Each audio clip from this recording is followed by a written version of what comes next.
കേരളത്തിൽ നിന്നും ഹോട്ടൽ മാലിന്യങ്ങളുമായി കന്യാകുമാരിയിലേക്ക് പോയ 5 വാഹനങ്ങൾ പിടികൂടി.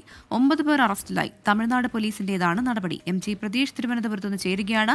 പ്രതീഷ്, വീണ്ടും നാണക്കേട് ഉണ്ടാക്കിക്കൊണ്ടാണ് ഇത്തരം സംഭവങ്ങൾ ആവർത്തിക്കുന്നത്. കേരളത്തിൽ നിന്നും ഹോട്ടൽ മാലിന്യങ്ങൾ കന്യാകുമാരിയിലേക്ക് കൊണ്ടുപോയത് അവിടെ തള്ളാനാണ്. എന്താണ് പോലീസ് പറയുന്നത്?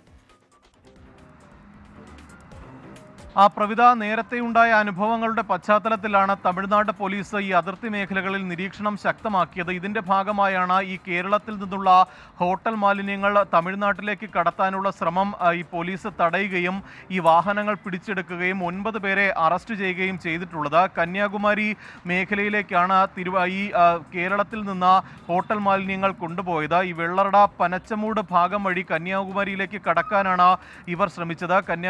കന്യാകുമാരി പോലീസിന് ലഭിച്ച രഹസ്യ വിവരത്തിന്റെ അടിസ്ഥാനത്തിലായിരുന്നു പരിശോധന നടത്തുകയും ഡ്രൈവർ ഉൾപ്പെടെ 5 പേരെ 9 പേരെ പോലീസ് പിടികൂടുകയും ചെയ്തിരിക്കുന്നത്. തിരുവനന്തപുരം സ്വദേശികളായ ഷാൻഡോ, ദിനേഷ് കുമാർ, ഷാഹുൽ ഹമീദ് എന്നിവരുൾപ്പെടെയാണ് പിടിയിലായിരിക്കുന്നത്. ഇതുമായി ബന്ധപ്പെട്ട നേരത്തെ നിരവധി വിവാദങ്ങൾ ഉയർന്നിരുന്നു. സർക്കാരിനടക്കം നാണക്കേടുണ്ടാക്കിയ ഒരു സംഭവം കൂടിയായിരുന്നു മാലിന്യം മറ്റൊരു സംസ്ഥാനത്ത് കൊണ്ട് തള്ളുന്നത്. പക്ഷേ അപ്പോഴും ഈ പാഠം പഠിച്ചില്ല എന്നതാണ് നമുക്ക് പറയാനുള്ളത്. പ്രവിത, MG പ്രതീഷാണ് വിവരങ്ങൾ നൽകി.